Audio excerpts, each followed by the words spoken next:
وصلنا. هو ده المحل؟ هو ده المحل اهو. محل جديد بدراعات جديدة، واللي أهم من ده كله مراتك ما تعرفش عنه حاجة. وطي صوتك عشان دول بيجي على السير.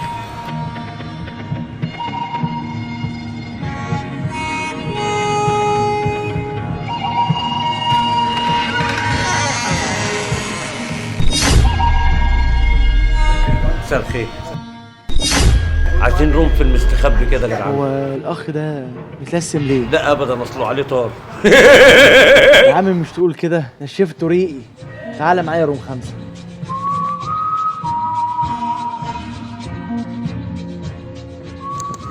ممكن بس تغير لي الدراع ده بس عشان الاكس تقيل شويه. على الاكس، طول عمره تقيل.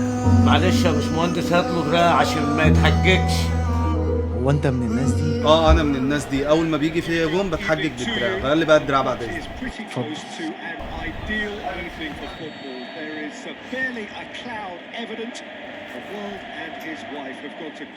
يا عم شوط كابتن، هو انت اسمك ايه؟ يا عم اسم احمد. معلش يا احمد بالله عليك، ممكن تغير لي بس الدراع عشان السرعه بتعلم. عامل حسابي. والله العظيم انت محظوظ. لا اصلا ما بتعرفش تلعب.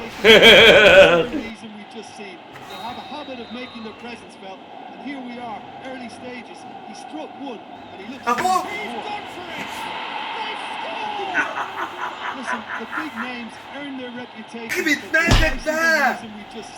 They have a habit of making their presence felt, and here we are, early stages. He struck one. I think we just thought about trying his luck from further out. احمد Why bother when you can worm your way through a defense like that? It's terrific. انت مش عايز دراع، ده انت عايز رجل. اهو شوط بقى.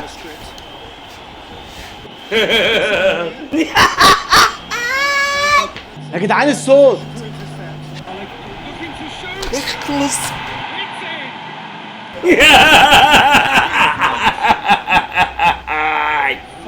يا احمد. بالله عليك خلاص بقى يا عم، ما كانش ماتش بقى، صدعتنا. وريني الدراع اللي معاك ده كده. ده اهو. ده زي الفل ده.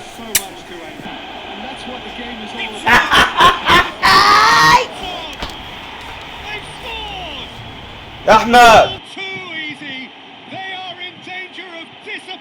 It's the ideal combination of pace and control.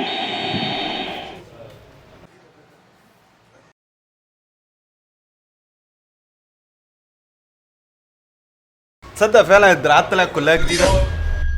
بص كده بقى شكلها كده. المشكله بقى في الاجهزه، انت تجيب لي الاجهزه.